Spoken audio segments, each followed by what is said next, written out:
En primer lugar, agradecer a UFEDEMA por la invitación de poder participar en el Congreso con vosotros, junto a CUFADE, en el cual tienen presente y siempre nos tienen presentes, al igual que nosotros con ellos, en lo que es la vinculación y la colaboración en diferentes actividades. En tercer lugar, agradecer a los presentes, porque sé que es un día especial para muchos, en una hora muy cercana a un gran evento, en el cual indudablemente tiene una gran repercusión también e impacto a nivel psicológico. Podríamos hablar, ¿por qué no?, de la mentalidad ganadora del Real Madrid o la mentalidad de crecimiento del Borussia Dortmund. Esa mentalidad de crecimiento, de perseverancia, mejora, aprendizaje, se enfrentarían una Champions contra 14 Champions, iba a decir 15, muchos seguro que lo desean. Entonces, el motivo quizás de lo que estéis asistiendo hoy aquí puede ser varios. Uno, desde que os interese la temática, que sería fantástico. Otro, que no os guste el fútbol. Dos, que no seáis madridistas. Y tres, que tengáis quizás el regreso estipulado de una hora independientemente de la actividad. Creo que la temática que vamos a compartir hoy merece la pena poder estar. Después daremos un turno también, después de la mesa redonda, a vuestra participación.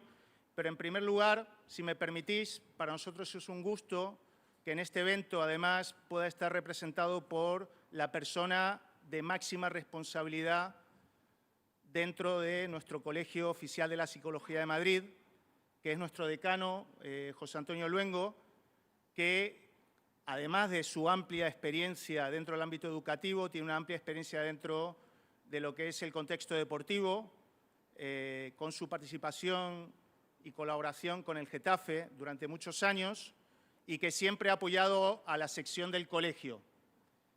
Os pido, por favor, los presentes, que le podamos dar un fuerte aplauso a José Antonio, que va a hacer una breve introducción y apertura de esta mesa.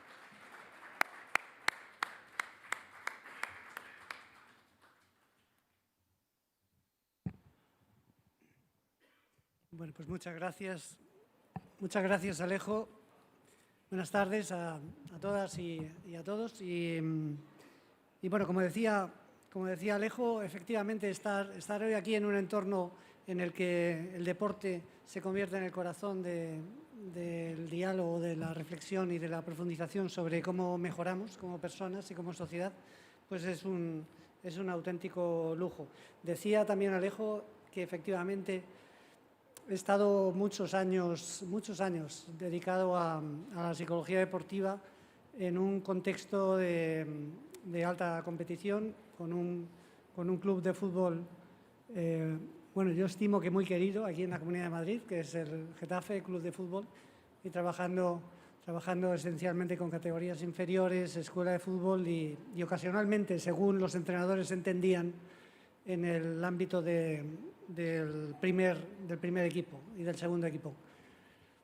Bueno, fundamentalmente lo que quería introducir hoy aquí, antes de sentarnos y hablar del contenido que estaba previsto para la mesa, es que la psicología del deporte y de la actividad física sigue siendo, a pesar de cómo ebulle permanentemente, ¿no?, la idea de que el deporte es algo esencial en la vida de las personas, nos ayuda a crecer, nos ayuda a mejorar nuestras capacidades de autoconocimiento, de autorregulación, nos ayuda a entender lo que es el trabajo en equipo, valores como la solidaridad, el compromiso y sobre todo, especialmente, el tener en cuenta a las otras personas.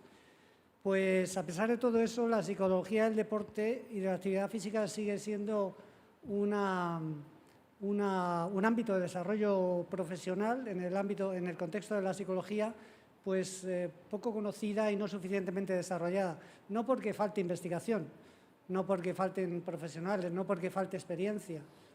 En nuestro colegio profesional contamos además con una revista científica que dirige Alejo, que es top ahora mismo en la investigación en materia de psicología del deporte y estamos muy orgullosos de ella. Y quería introducir sobre todo una iniciativa que tenemos en la Fundación del Colegio Oficial de la Psicología, que es un entramado organizativo que trabaja conjuntamente con el colegio profesional, en este caso en el desarrollo de investigaciones. Nosotros, 3 minutos y acabo. Nosotros en el Colegio Oficial de la Psicología hemos ido haciendo incidencia política en distintos ámbitos para intentar generar evidencia científica de que la incorporación de los profesionales de la psicología tenía sentido.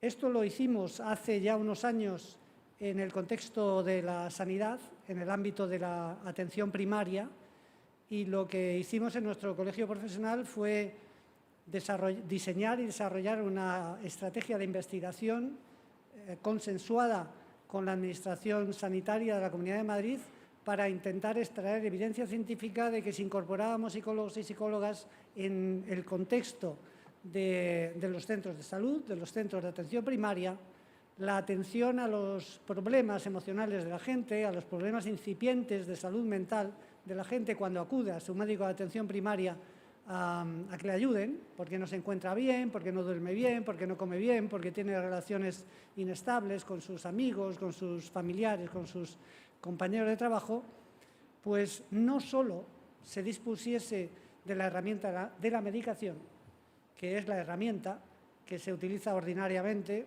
en forma de ansiolíticos, psicofármacos y demás, sino que se pudiese disponer de la figura de un profesional contrastado, que es el psicólogo, el especialista en psicología clínica. Y lo que hicimos fue poner dinero, pagar a los profesionales, diseñar el procedimiento, desarrollarlo, evaluarlo y divulgarlo.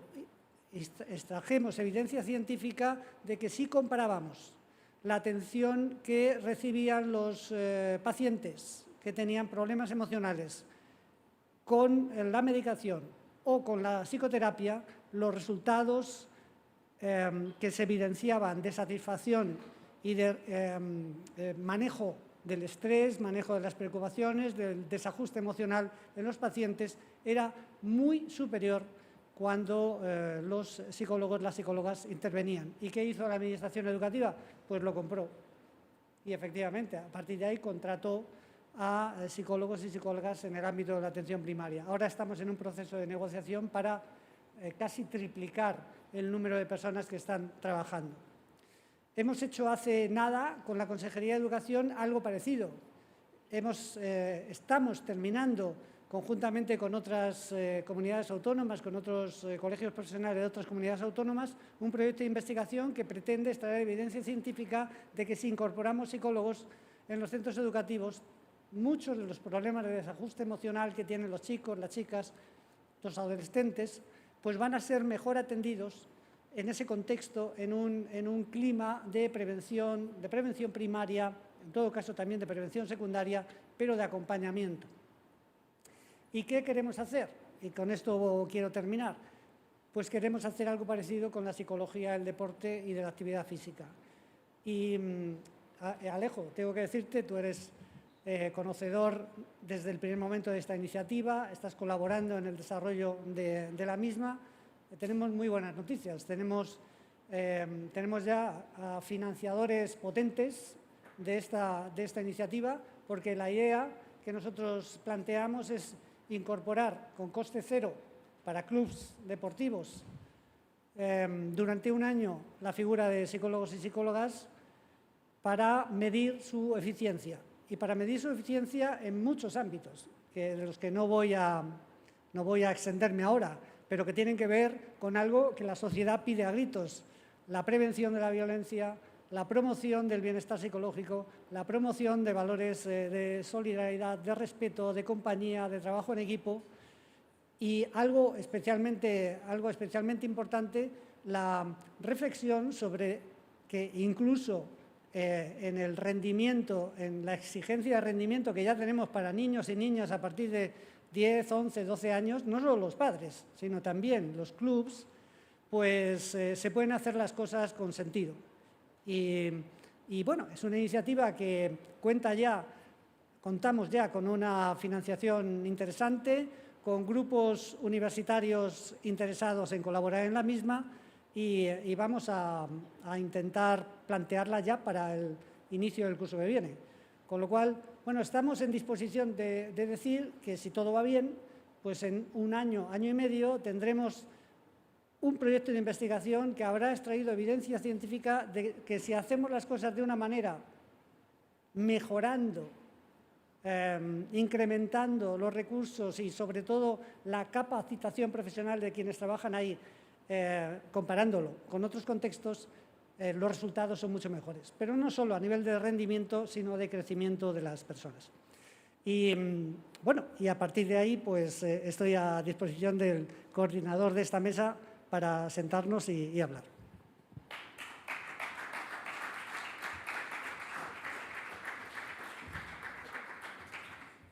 Bien, fantástico. Contamos con la presencia de Ana de Ceballos y de Manuel Aguilar, que son integrantes de la sección de la Junta de la sección de Psicología del Deporte. Por favor, un fuerte aplauso para ellos.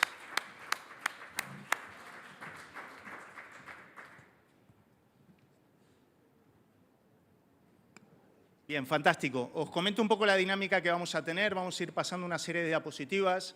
Yo hago un breve approach en relación a esa diapositiva, pero la idea es que los miembros de la mesa puedan hacer una breve comentarios en relación a esas temáticas y después sí nos gustaría al final que haya un turno de participación, que podáis aportar vuestra visión o inclusive vuestras propias experiencias. Bien, lo que tenemos que tener claro es que los objetivos generales cuando hablamos de la psicología del deporte, que realmente es la ciencia de estudio del comportamiento humano dentro del contexto deportivo, basado en el método científico, como decía José Antonio, fijaros que esos son objetivos generales nuestros, que realmente lo podríais comparar con los propios que puede tener un entrenador o inclusive un preparador físico, en el sentido que todos trabajamos bajo unos mismos objetivos.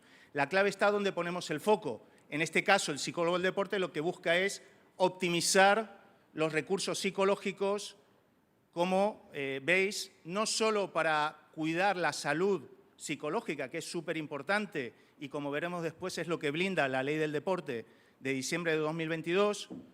Tenemos casos actuales como Ricky Rubio, Iniesta, Félix, Osaka, Bale, gente de la actualidad de alto rendimiento que pide a gritos que haya una atención en relación a la salud psicológica y al bienestar. Claro está, cuando hablamos de...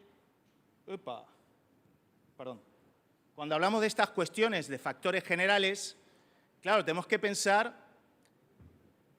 para quién vamos a atender, porque la población deportiva es amplia, ¿no? Y especificar exactamente qué variables a nivel psicológico necesitamos entrenar y preparar.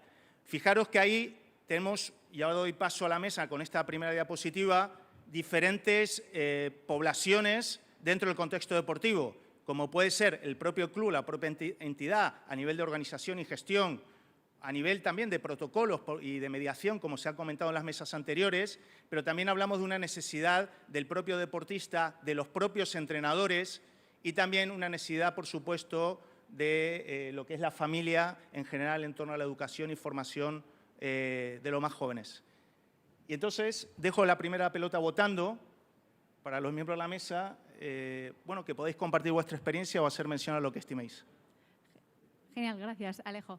Bueno, yo sobre todo rescatar la importancia de ese para quién y qué entrenar, ¿no? O sea, yo, por ejemplo, creo que llama la atención de repente ver la figura del director deportivo o la figura de los entrenadores como figuras posibles para ese entrenamiento psicológico o ese apoyo o ese acompañamiento que puede tener también el psicólogo deportivo con estas figuras, ¿no? Yo creo que con la figura del director deportivo, ¿no? Hay mucho acompañamiento en la parte de asegurar qué filosofía, qué manera de liderazgo queremos trasladar a todas las figuras que forman parte de nuestra institución, ¿no? O sea, ya solamente si nosotros queremos que se lidere por parte de los entrenadores de una determinada forma o que se transmitan una serie de valores, pues qué positivo es que desde esa figura tan de ahí arriba que podamos ayudarles a transmitirlo, ya no solamente de palabra o con lo que transmitamos en las leyes protocolarias, ¿no? de cómo funciona ese club, sino también con hechos, ¿no? Y luego la parte de los entrenadores, yo pongo como ejemplo, no sé si lo comparten mis compañeros, pero para mí la clave es la parte... más allá de también estos puntos que se están planteando, es la parte de la comunicación, que muchas veces pasa desapercibido, pero un ejemplo claro está en el establecimiento de objetivos, ¿no? Yo he tenido entrenadores en consulta, he tenido entrenadores en formaciones y siempre pregunto lo mismo, ¿no? ¿Quién plantea el objetivo de esta temporada? Y dicen ellos siempre, por supuesto yo, ¿no? Que mis jugadores no saben exactamente qué pueden hacer o qué quieren. Error, ¿no? Yo creo que el acompañar también al entrenador a que, bueno, él pueda marcar ese objetivo de temporada que ve posible para su equipo, también lo traslade a sus jugadores y que en ese proceso de establecimiento de objetivos esté todo el mundo y efectivamente se cree ese espacio de equipo, ¿no? Y además al entrenador le va a dar mucha información, porque no solamente es el, oye, voy a comentaros qué creo que somos posibles de hacer esta temporada, sino me interesa saber individualmente ¿qué creéis vosotros que podemos hacer y como equipo con qué nos vamos a comprometer, ¿no? Yo creo que también le da mucha información para poder también potenciar el rendimiento de sus deportistas. ¿Mm? Bueno, pues yo justamente, como decía Ana, una cosa que quería comentar que me parece súper importante de todo lo que se puede trabajar, porque todos estos puntos, habilidades que se pueden trabajar, en el fondo forman parte de un todo. Todas se relacionan, todas influyen. Hay una que me parece muy importante, que es lo que tú has dicho, la comunicación. Porque a través de una buena comunicación, ¿sí? ¿Así? A través de una buena comunicación realmente estás trabajando muchas más historias. Estás trabajando la cohesión de equipo, estás trabajando la confianza que pueden tener los jugadores en el entrenador, que a la misma vez pueden tener ellos, porque al haber consigo mismos, su propia autoestima, al haber una comunicación correcta por parte del entrenador, no se pone uno a darle vueltas a qué está pasando. Entonces, aquí lo importante sería, para mí, el concepto holístico que tiene tanto todas estas figuras, el contexto, que habría que trabajarlo, todos son factores que influyen en el logro de resultados, en la mejora del rendimiento, pero sobre todo en el cuidado de la salud psicológica, que debería de ser una de las líneas principales a trabajar, que nosotros podemos trabajar, es la prevención, ese cuidado. Y si tenemos en cuenta esa visión holística de que todas las figuras influyen en todos estos objetivos generales, estaríamos teniendo una visión amplia, más allá de que, bueno, trabajamos con una figura, trabajamos con otra, trabajamos con otra. Creo que es un objetivo interesante para mí el que podamos al final tender a tener un trabajo que tenga en cuenta todas las figuras, todo el contexto. Creo que poco a poco va pasando. Entonces, ¿para quién? ¿Qué entrenar? Bueno, te doy a ti si quieres.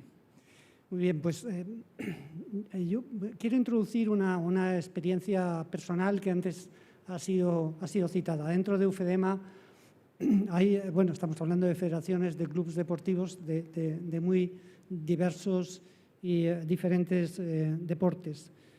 La experiencia que yo he tenido como profesional pues ha estado ligada al mundo del llamado deporte rey y en un contexto de una organización deportiva potente.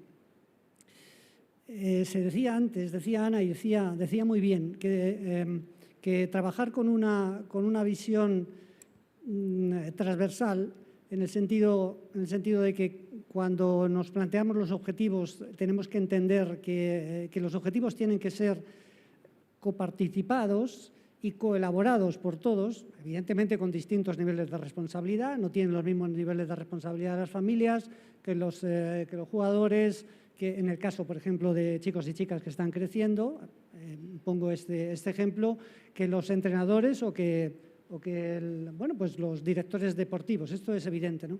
Pero todos hemos podido ir contribuyendo a una idea, y es que en el momento en que se construye un conocimiento compartido, se construye esto que hemos venido a llamar el perfil. ¿Qué perfil de club queremos? ¿Cuáles son nuestros valores? ¿Cuáles son nuestros intereses? ¿A qué vamos a ser permeables y qué vamos a rechazar? Y cómo vamos a ser de insistentes en la idea de que el desarrollo emocional de un deportista es un elemento clave en su rendimiento, en su crecimiento, pero además teniendo en consideración cuando trabajamos en categorías inferiores, trabajamos en este escalado que vemos en niños y niñas con 8, con 9, con 10, con 15 años. Tenemos la responsabilidad de ayudarles a crecer como personas en un contexto que, lo queramos o no lo queramos, va a ser muy, muy exigente. Y quisiera apuntar una idea en relación con el tema de las familias, sobre todo, ¿no? Cuando tenemos la oportunidad, sobre todo al trabajar con niños y niñas muy pequeños, con 6, con 7 añitos, 8 añitos, cuando tenemos la oportunidad de tener a papás y mamás en ese contexto, un contexto que se ha hecho muy convulso, por cierto, ¿no? por esta suerte de impulso que tenemos hacia el éxito, hacia conseguir llegar, esta especie de delirio por conseguir los sueños, dejando atrás el presente y dejando atrás el disfrute y demás. Cuando tenemos la oportunidad de tener a estas familias, tenemos que invertir tiempo ahí. Lo mismo que tenemos que invertir tiempo con los entrenadores para crear estilo, para crear una directriz esencial, una manera de entender el cómo tratar a las personas. Por lo tanto, es especialmente importante trazar una línea que sea transversal, que sea conocida por todos y en la que todos hayan podido participar en su elaboración a distinto nivel. Pero esto genera compromiso y genera, por lo tanto, resultados al final en la organización.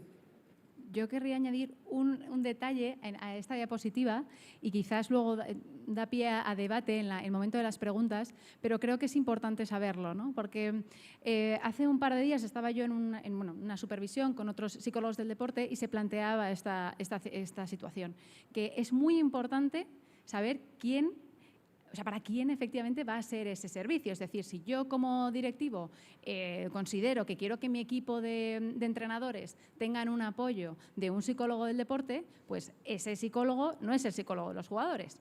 Y si yo tengo un psicólogo deportivo que trabaja con los deportistas, digo que esto puede dar a debate, aviso. Pero si yo tengo un psicólogo que va a ser un psicólogo deportivo que va a estar trabajando con mis deportistas, tengo que dejar muy claro que es para mis deportistas, porque efectivamente va a haber una comunicación con el entrenador, porque es muy positivo que el psicólogo y el entrenador y el preparador físico y todo el cuerpo técnico tenga una comunicación y un trabajo conjunto, pero que se quede muy claro para los deportistas que lo que es confidencial de las sesiones es confidencial y que no vamos a contar cosas al entrenador que no salgan que no vaya más allá de cómo lo estás viendo o comentarios un poco más puntuales de evolución, ¿no? Porque si nosotros al final nos encontramos con un deportista, vamos a trabajar con él, vamos a tener esa misión de acompañar a lo largo de la temporada y dice, si es que no confío en ti porque lo que te diga se lo vas a decir a mi entrenador y esto puede tener un impacto en el tiempo de juego que voy a tener o en la visión que tiene de mí, o de mi compromiso o de lo que sea, pues ahí tenemos un conflicto. Entonces yo creo que es muy importante el tener muy claro para quién ese servicio y ese apoyo. Sí, y que tengáis presente que la psicología del deporte no es solo para el alto rendimiento, sino que estamos hablando para deporte formativo, deporte amateur y otros niveles, y para la propia organización deportiva. Yo trabajo con directivos de clubes y a mí personalmente me va mejor cuando trabajo con los directivos y a los directivos les va mejor cuando trabajan conmigo, ¿no? Porque si el capitán del barco está tutiplén y rinde a máximo rendimiento, pues posiblemente la organización deportiva vaya mejor.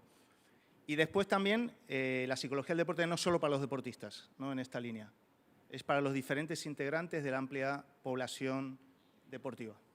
Sí, un segundo, Alejo. Sí.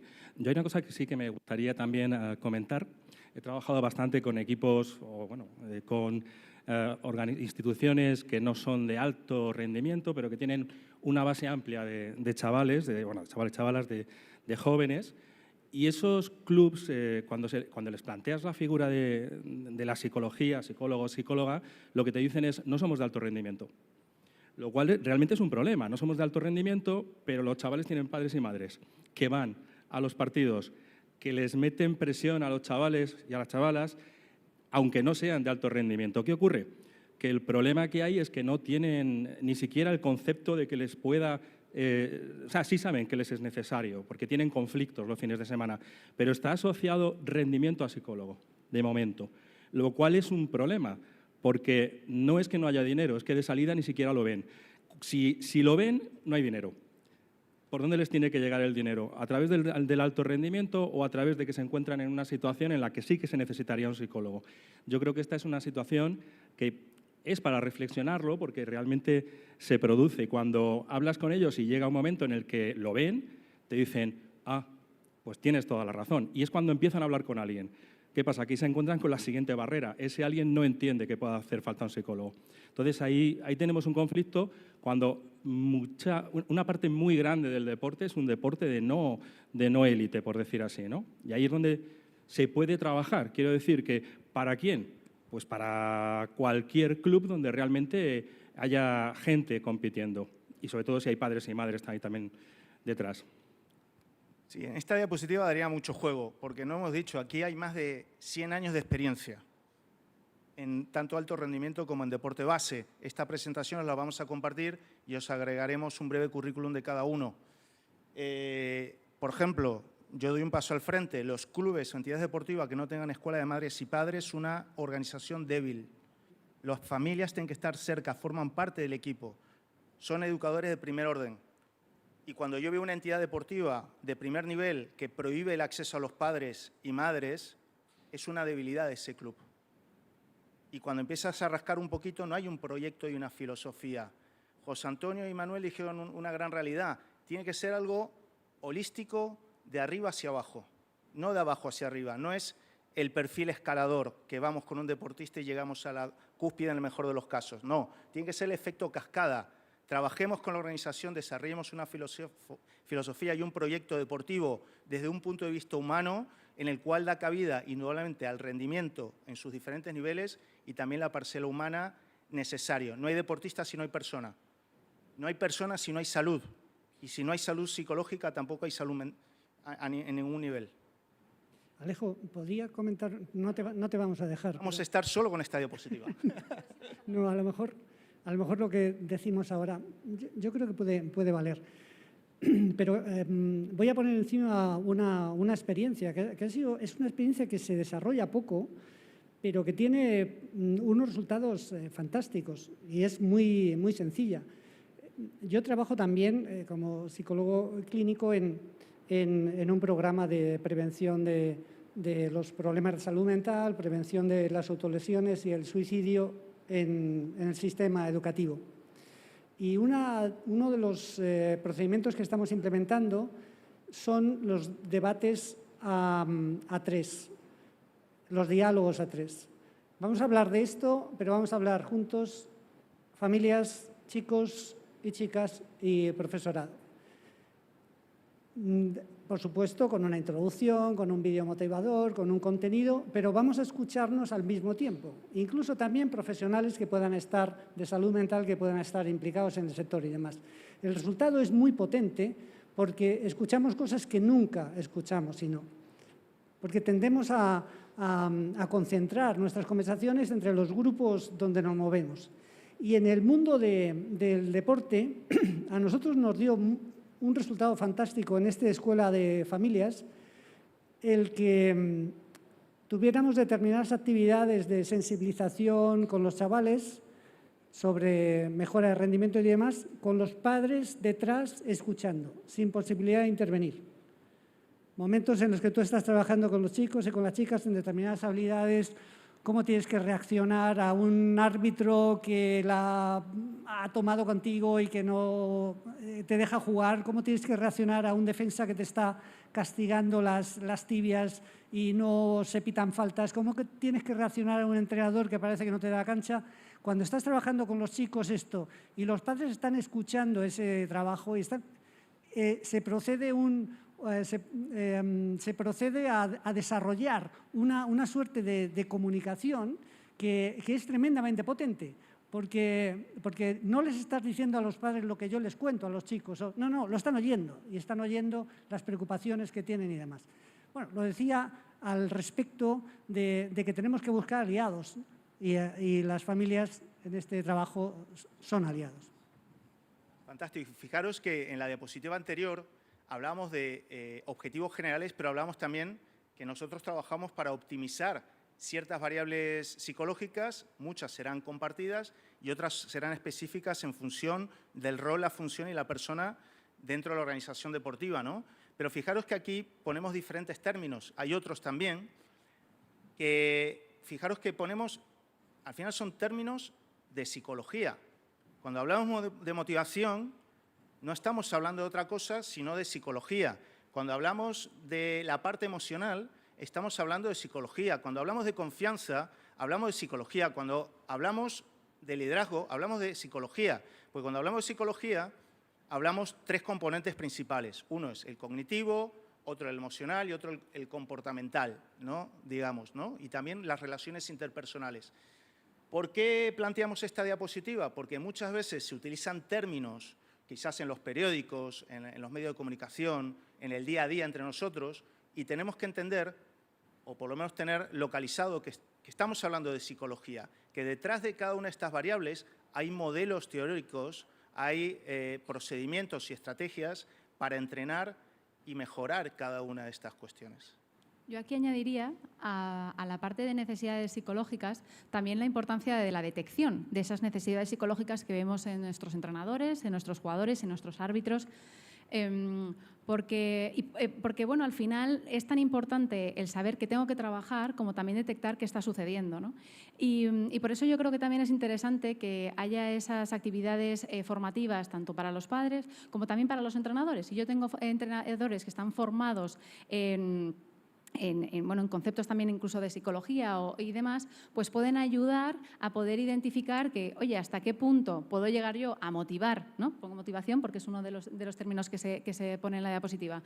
Yo puedo motivar, pero va a llegar un momento que quizás lo que está sucediendo para que este jugador no tenga la motivación o que yo identifique que algo está pasando, pues bueno, al final, a lo mejor no tengo que ser yo la persona que provoque que eso cambie, sino que bueno, tengo la formación y tengo los conocimientos para detectar que esa necesidad tiene lugar y que tengo que derivarla para que un profesional cualificado pues a lo mejor pueda profundizar y dar salida a esa situación, ¿no?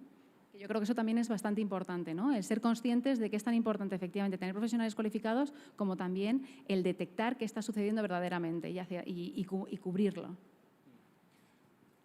Pues mira, al hilo de lo que dices, me parece que es muy interesante este punto, porque al final lo que estamos hablando es de capacitar no solo a los jugadores, sino también a los entrenadores para entender qué está pasando. Luego, la parte de psicología del deporte la hará el psicólogo del deporte, pero todos hacemos psicología, todas las personas en la relación con los demás practican psicología.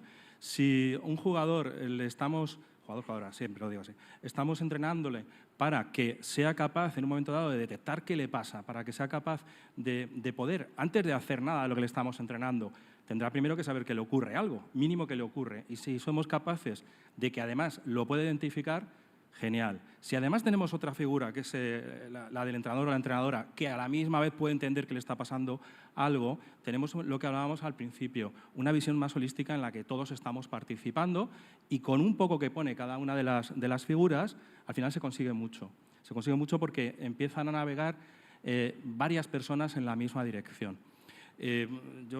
Me parece de lo más importante.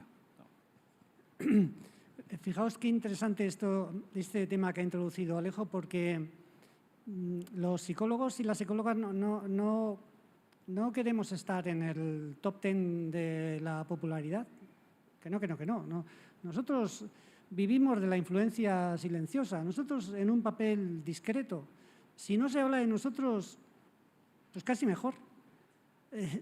No queremos tener un protagonismo estéril. Lo que pretendemos es poner al servicio del deporte una serie de conocimientos que tienen unos profesionales y que otros no tienen. Todos conocemos, todos y todas, a entrenadores de distintos deportes, en distintos niveles, que son gente con una capacidad para interpretar, para leer, para ver, para trabajar con los jugadores, para trabajar con el staff, que te hace pensar que probablemente ese sea el perfil del entrenador o la entrenadora ideal. Alguien con capacidad para leer lo que nadie lee, para detectar, para poder escuchar al jugador que lo está pasando mal, para poder relacionarse con el staff, con los equipos directivos, para defender a sus jugadores, para generar un contexto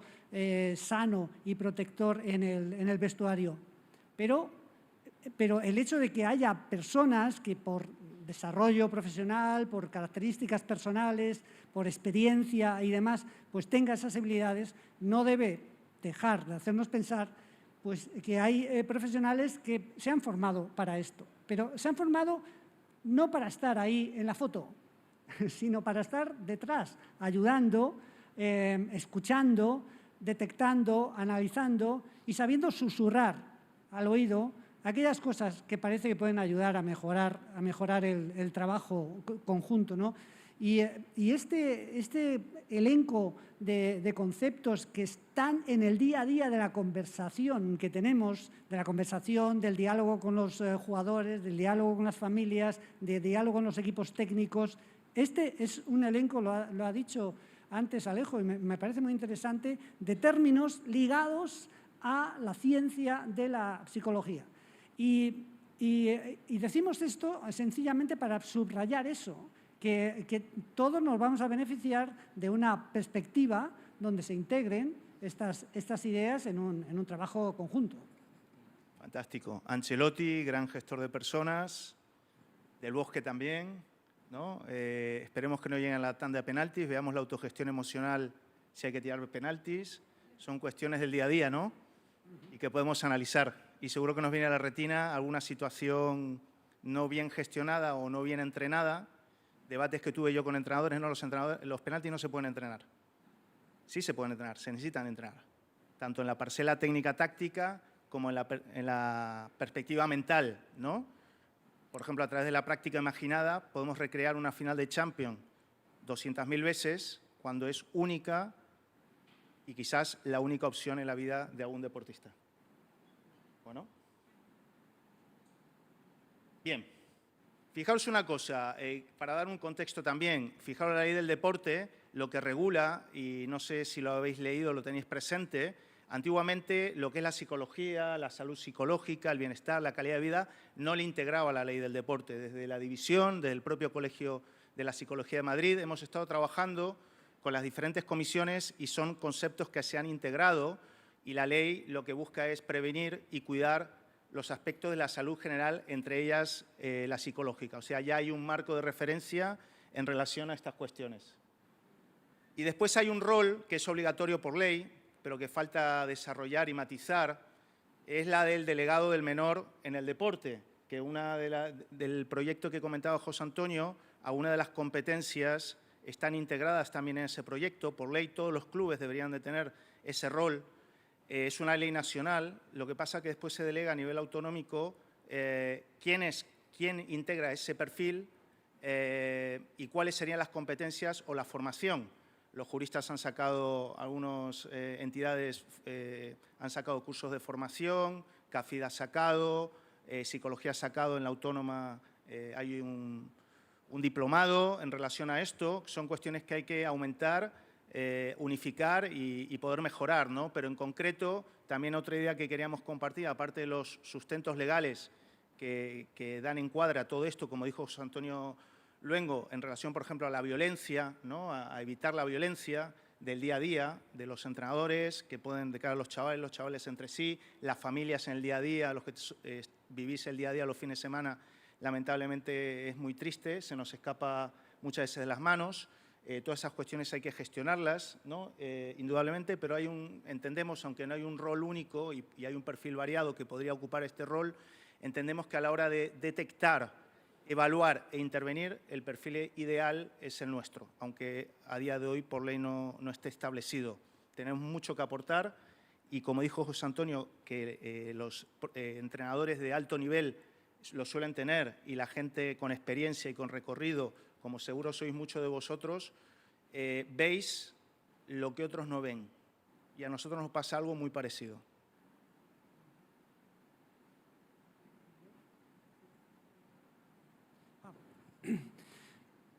Bueno, hay una persona que yo le tengo mucho cariño, que una vez le escuché decir, un día tendremos que hacer leyes de obligado cumplimiento, que no dejaba de ser un sarcasmo, porque efectivamente el papel lo resiste todo. Sacamos textos legales y muchos de ellos pues no se cumplen como se dice que se tienen que cumplir. Efectivamente, esta es una ley del año 2021 de protección integral contra la violencia en la infancia y en la adolescencia y que afecta a muchos factores de la vida de los chicos y de las chicas, que tienen que ver con el maltrato infantil, con el bullying o el acoso entre compañeros, el acoso sexual, la violencia de género también. Estamos hablando de situaciones que viven muchos niños, niñas y adolescentes en situaciones sociales desfavorecidas, pero que viven también muchos chicos y chicas en situaciones muy favorecidas, favorecidas económicamente, culturalmente. Y esto es algo que normalmente no ha salido a la luz. Es verdad que el deporte, Alejo, Ana, Manuel, el deporte ha sido una suerte de estructura impermeable o que impermeabiliza los aspectos de la vida más oscuros, ¿no? El deporte normalmente genera buenos chicos y buenas chicas, gente que es compañero, que sabe trabajar en grupo, que se divierte sanamente, que se cuida, pero sin embargo no deja de ser cierto que ocurren cosas a veces que son muy desagradables. Entonces esta figura del delegado del menor en el deporte, que ha sido tasada legalmente a partir de una ley del año 21, es necesario que vaya integrándose. Y tenemos que ver cuáles son los perfiles que mejor pueden gestionar esta idea. Bueno, y ahí estamos trabajando, pero no es una cosa banal. No es una cosa banal. Cuando chicos y chicas están haciendo deporte con 6, 7, 8 años y tienen toda la vida por delante, van a pasar por muchas vicisitudes personales que a veces les agrietan por adversidades complejas. Y tener esta figura que detecta, que mira, que acompaña en estos momentos es especialmente relevante. Bien. Fijaros que, aparte de las variables psicológicas y las diferentes necesidades que hemos percibido, simplemente como conocimiento general, es importante resaltar que el psicólogo en sí parte de serie desde la licenciatura del grado con una formación concreta en el cual en el año 2018 se blindó el grado de psicología en el cual se blinda el 70% de las asignaturas en las universidades españolas en torno a lo que es la psicología general sanitaria. ¿Qué significa esto? Que todos salimos con una formación de serie. En la universidad no se da una formación del mundo mundial y del universo. Sí se tocan, hay formaciones, hay acercamiento, introducción a temáticas, pero después hay muchas formaciones especializadas que se consiguen posgrado, ¿no? ¿Qué significa? Que ahí os pongo algunas de las estrategias psicológicas que utilizamos los psicólogos y psicólogas a la hora de intervenir. ¿Por qué las señalo ahí? Porque a la orden del día, y esto podemos debatirlo y comentarlo aunque sea brevemente, se han ido desarrollando o surgiendo perfiles pseudoprofesionales que va con la temática a partir del aprendizaje o el desarrollo de una estrategia de intervención. Entonces, a partir de una estrategia no se puede hacer una profesión. Es como si yo aprendo a hacer sprint y soy sprinter. O sea, no tiene sentido. Aquí siempre digo, como el coche de Fernando Alonso, que esperemos que siga mejorando o que tenga una mejor escudería, el mecánico tiene que saber de mecánica. Y cuando va a intervenir o a potenciar ese coche o a solucionar algo de ese coche, necesita una caja de herramientas. Porque el traje hay que hacerlo a medida. Yo con un destornillador no puedo estar optimizando el coche de Fernando Alonso. Y no porque sea alto rendimiento, porque para mí un coche de Fórmula 1, con más razón, es un chaval o una chavala de 5, 6, 7, 8 años. Cuidado. Entonces, esta diapo, si queréis comentar algo vosotros, es para que tengamos presente que hay un abanico amplio de diferentes teorías, modelos y estrategias de intervención que no todos se aprenden en la propia carrera. Y hay gente que después hace posgrado, formación complementaria para seguir formándose. 5 años de licenciatura, 2 años de máster de psicología del deporte, 1 año de coaching deportivo, otro año de MDR, otro año de hipnosis, y puedo seguir. Y estoy ahora con neuropsicología, somos aprendices eternos, ¿no? Entonces, al final, quizás a mi espalda tengo 10 años de formación versus una persona que quizás hace 6 meses, 8 meses, 1 año en el mejor de los casos de formación de algo concreto. Y las entidades deportivas tenéis una gran responsabilidad y, sobre todo, bueno, el cliente puede ir con la persona que estime, ¿no? Pero vosotros tenéis una responsabilidad legal también por 2 razones, como entidad y porque en muchos casos recibís dinero público y ese dinero público tiene que estar destinado a profesionales del ámbito, no a pseudoprofesionales.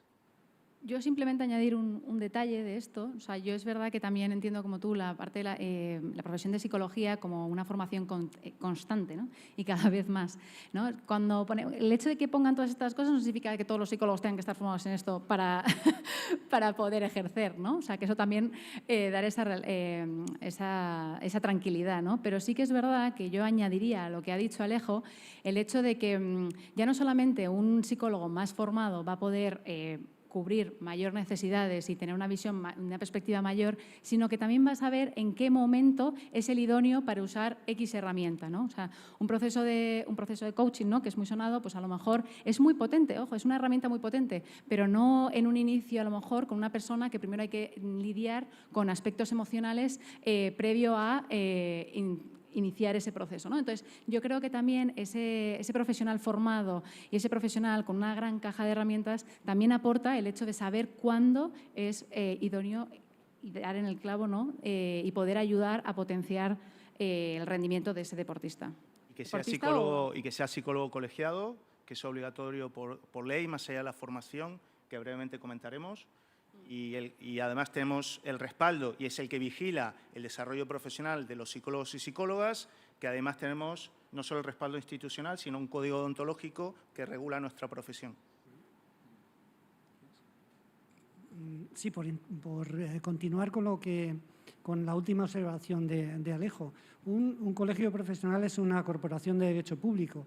Es decir, nosotros estamos sometidos a principios del derecho privado, pero también del derecho público, en la medida de que el Estado, la Administración, delega en los colegios profesionales el control deontológico.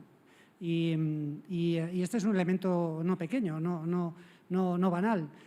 Nosotros cada año instruimos expedientes contra psicólogos colegiados que desarrollan prácticas inadecuadas. No es plato de gusto, pero lo tenemos que hacer porque tenemos que cuidar esmeradamente que las prácticas sean ejemplares. Y ese código ontológico es el Sancta Sanctorum. Pero también tenemos, lógicamente, instaurada en nuestra visión y nuestra misión la lucha contra el intrusismo. La gente no lo sabe, o no, porque estas cosas no suelen salir en los medios de comunicación, pero no todo el mundo puede hacer aquellas cosas que dice que sabe hacer. Es que esto es así, es que hay un ordenamiento jurídico que marca un antes y un después. Hace nada hemos recibido una sentencia, todavía provisional, pero con una valoración del fiscal de 1 año y medio de cárcel para una persona que se decía formada y competente para hacer determinadas cosas y se ha demostrado que no lo era. Estamos hablando de palabras mayores, estamos hablando de que el intrusismo es un delito y, por lo tanto, sobre todo, lo vivimos durante la pandemia, ¿no? La irrupción de miles de personas, de entidades que se ofrecían a la gente para ayudarle en 1000 contextos, en muchos casos seguramente bien intencionadas, generaron muchos problemas. Pero esto no es ir por la vía dando codazos, esto es ir por la vía diciendo, oye, es que las personas que tienen necesidades hay que atenderlas conforme a derecho, a norma y a formación, nada más. Sí, yo solo quería realmente apuntar una cosa, que es que, como acabáis de ver, el camino para llegar a poder realizar en condiciones un trabajo como psicólogo del deporte es largo y conlleva muchas horas detrás, conlleva mucho esfuerzo. Entonces, a la hora, cuando un club, una entidad, quien sea, decide contar con la figura de la psicología deportiva, yo creo que sabiendo todo lo que hay detrás, hombre, a mí me gustaría que quien me estuviera echando una mano en esto y estuviera trabajando conmigo tuviera todo lo que pudiese detrás, ¿no? Toda la experiencia, todas las horas de formación. Eso creo que está en manos de quien al final contrata, el saber a quién le contrata. Si no se sabe que esto es así, pues bueno, hacemos lo que podemos, si no tenemos, pues ya. Pero sabiéndolo, creo que está en las manos de todos elegir lo mejor que se pueda para poder al final llevarlo a nuestro club. Sí, y vosotros como entidades deportivas, como responsables, tenéis que saber a quién contratáis. Ha habido un caso para Río 2016 que una federación contrató a un coach. Que el coach, cuidado, lo dice el propio ministerio, no existe ese rol o ese perfil profesional ni centro que te habilite para ello, ¿no? Entonces, cuidado en la responsabilidad también de que sepáis con quién estáis contando, a quién estáis pagando, con quién os están vinculando. Por suerte, desde el COE después se llevó a Pablo del Río, que es el psicólogo que hemos tenido de referencia durante muchos años en el Consejo Superior de Deporte, un poco para equilibrar, ¿no? Porque esa persona ya estaba contratada, ¿no? Entonces hay una responsabilidad y un conocimiento por vuestra parte a la hora de tomar decisiones dentro de nuestro perfil, ¿no? Claro, antes lo hablábamos, ¿no? Y no es motivo quizás de debate. La psicología es de todos, es para todos, y los directivos y los entrenadores y los propios deportistas y familiares y servicios médicos por el tema de la lesión es fundamental. Necesitamos tener mucha psicología y desde nuestro perfil podemos trabajar directamente con la persona, pero podemos entrenar también a las personas con cargos superiores o intermedios para que optimicen y mejoren su gestión con sus grupos de trabajo, con las personas que tengáis a mando y mejorar dentro, digamos, de la organización. Y si me permitís, para ir terminando ya y dar margen a vosotros, esta diapo que le gusta a Ana, que la vamos a compartir y poder hablar, también no todos los perfiles de psicólogos y psicólogas nos valen. No es porque tengo mi amiga o la sobrina que ha terminado la carrera, que está muy bien que sea psicólogo, y si además se colegia doblemente, pero hay que ver si tiene la cualificación y la formación especializada para trabajar en ese ámbito, ¿no? Y esta te la dejo a ti, Ana, que tienes ganas, que te veo ahí con el micrófono. No, es que me parece importante. Es que no se trata de decir que los psicólogos somos los que tenemos que encargarnos de todo, ¿no? Yo creo que también, incluso dentro del ámbito de la psicología, es muy importante ser conscientes que, oye, yo puedo ser psicólogo del deporte, pero a lo mejor lo que tengo delante es una realidad de una persona con una depresión, ¿no? Aunque sea deportista. Entonces, oye, yo no tengo formación en eso, ¿no? Entonces, a mí me ha pasado, y creo que ha sido un aporte interesante, que psicólogos del deporte, que saben que soy psicóloga del deporte y psicóloga general sanitaria, me han dicho, oye, Ana, tengo un caso que es un deportista de alto rendimiento, pero creo que sería interesante que trabajase paralelamente la parte clínica. Y hemos trabajado en equipo, y yo he llevado la parte clínica y la parte deportiva, ¿no? Entonces, es muy importante que incluso el propio profesional, el psicólogo, también sepa cuáles son las limitaciones. Y esto para mí es importante porque, como todos sabemos, a raíz de las últimas Olimpiadas, pues bueno, se ha dado mucha visibilidad y mucho llamamiento a la salud mental, pero ojo, cuidado, ¿qué es salud mental? Porque si salud mental es, oye, tener un buen bienestar psicológico, ¿no? Que es como lo denominas tú, pues fantástico. Efectivamente, el psicólogo deportivo puede facilitar en toda esa parte de gestión emocional y demás necesidades psicológicas que hemos comentado anteriormente, pero si nosotros nos encontramos con un deportista con una depresión, es que ese psicólogo deportivo será la pera como psicólogo deportivo, pero no tiene nada de formación en salud mental. Y ya la depresión o una ansiedad o algún trastorno un poco más complejo, ya tenemos que tener presente que tenemos una persona delante, ¿no? Entonces, yo apuesto con que el psicólogo del deporte le van a pedir psicólogo general sanitario también en un futuro, sería lo maravilloso, pero bueno, por eso para mí es muy importante también determinar esto, ¿no? Y por eso tan importante decir en diapositivas anteriores la importancia de saber detectar efectivamente qué está sucediendo y qué necesidad necesitamos cubrir. Y el psicólogo que derive también, que eso es importante, ¿no? Por ejemplo, yo estuve 5 años en la Federación Española de Atletismo y me acuerdo que surgió un caso con un TOC, con un trastorno obsesivo compulsivo. Entonces, por una cuestión de formación, yo no soy clínico, soy sanitario, pero también equilibrando costos y beneficios, lo más rentable y lo mejor para el atleta es externalizarlo con un psicólogo clínico. Entonces, ¿cuál es mi responsabilidad? Pues tener un listado de profesionales adecuados que se puedan ajustar y hacer un trabajo conjunto. O cuando me vino un jugador de fútbol de primera división que tenía problemas sexuales con su pareja. Yo no soy sexólogo, pero sí buscamos un centro adecuado para que puedan ser atendidos. Incluso habría que decir que aunque tengas formación o tengas ese ámbito de especialización clínico, si tú estás contratado como psicólogo del deporte, tendrías que dedicarte a aquello para lo que te han contratado, incluso en esa situación. Estoy completamente de acuerdo con Ana. Estamos hablando de ámbitos de desarrollo profesional diferentes y ese trabajo conjunto con otros profesionales es imprescindible. El asunto está en que no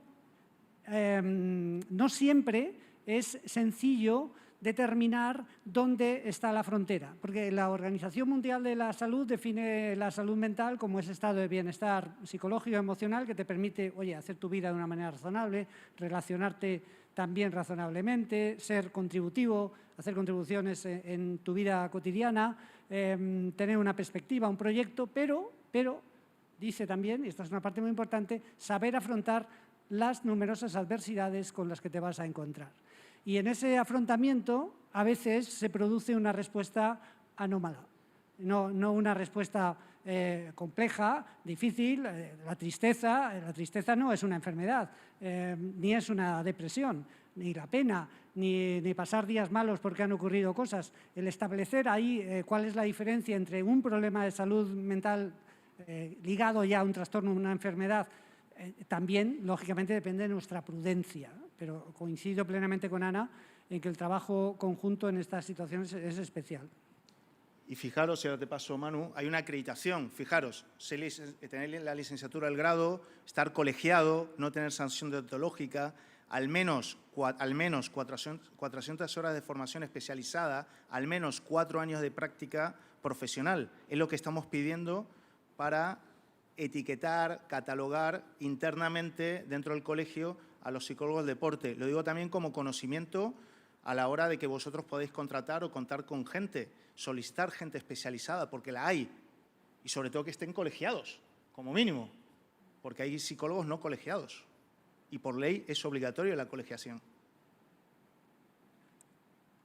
No, simplemente lo que estabais diciendo, apuntar que incluso, aunque seas psicólogo clínico, es que es un poco lo que habéis dicho, pero que creo que es importante entender por qué, aunque lo seas, si estás haciendo psicólogo del deporte, sería interesante mandarlo a otro lado, porque hay conflictos de roles. Es decir, sobre todo si es un chaval, hoy te ve haciendo temas de deporte, mañana de clínica, al final no sabe qué eres. Y si estás como psicólogo del deporte, no estás para trabajar lo otro, estás para trabajar lo que tiene que ver con la psicología del deporte. Entonces ahí nosotros tenemos que ser conscientes de esto, de que hay que jugar como hay que jugar con las reglas. Y es un poco, yo lo uniría a lo que decía, también os diría que podéis ser conscientes de que si puedo pedir un 8, ¿para qué voy a pedir un 5? Ahí está el perfil con lo que es la acreditación nacional, con el mínimo que estamos pidiendo para eso. Creo que es un buen listón para saber dónde cortamos y qué podemos, por lo que vamos a pagar, podemos exigir, en mi opinión. Entonces, al final es una labor de todos el saber dónde estamos. Fantástico. Como para dar turno a que podáis participar, simplemente como recordatorio, del 2018 llevamos que José Antonio Luengo con Vicente firmaron un convenio de colaboración. Tuvimos una acción, simplemente para recordarlo, en el periodo de pandemia, un dispositivo en el cual se han atendido de forma gratuita tanto deportistas como entrenadores, y creo que las alianzas son importantes y a partir de ahí que vayamos andando todos, porque vosotros también tenéis mucho para asesorarnos y aportar, y sea una oportunidad también de aprendizaje para nosotros. Daros las gracias, que estamos aquí, que hemos aguantado, y nada, si os parece, un pequeño aplauso y pasamos a las preguntas.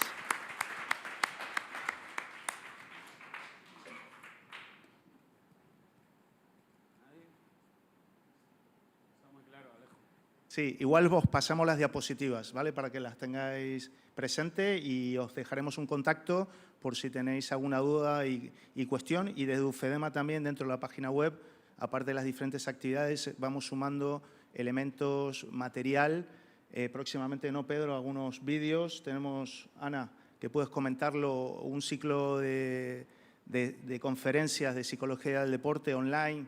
Cuéntalo tú, Ana, por favor.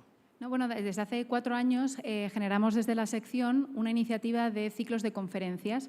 Entonces, el objetivo era poder contactar con diferentes psicólogos del deporte que trabajasen de diferentes formas, diferentes ámbitos, de tal forma que una vez al mes tenemos unas conferencias en las cuales les decimos siempre que tienen que ser prácticas, porque muchas veces lo que pasa es que dicen que trabajan, decimos, me incluyo, que trabajamos de una forma o que conseguimos X cosas, pero no aterrizamos el cómo. Y yo creo que eso es lo más importante y una forma también muy clara de ayudarnos entre los compañeros. Entonces, están en el canal de YouTube del Colegio de Psicólogos y la verdad es que hay ponentes muy potentes, ¿sí? y merecen la pena, claramente. Podemos quizás a través de UFEDEMA hacerles llegar las diferentes charlas, la planificación y demás, porque la verdad es súper interesante. Empezamos con una presencia de 22 asistentes en directo y ahora estamos en 250 por cada charla al mes, y después cada vídeo está teniendo un largo recorrido porque son profesionales que cuentan de primera mano cuestiones que seguro que muchas de ellas serán de vuestro interés.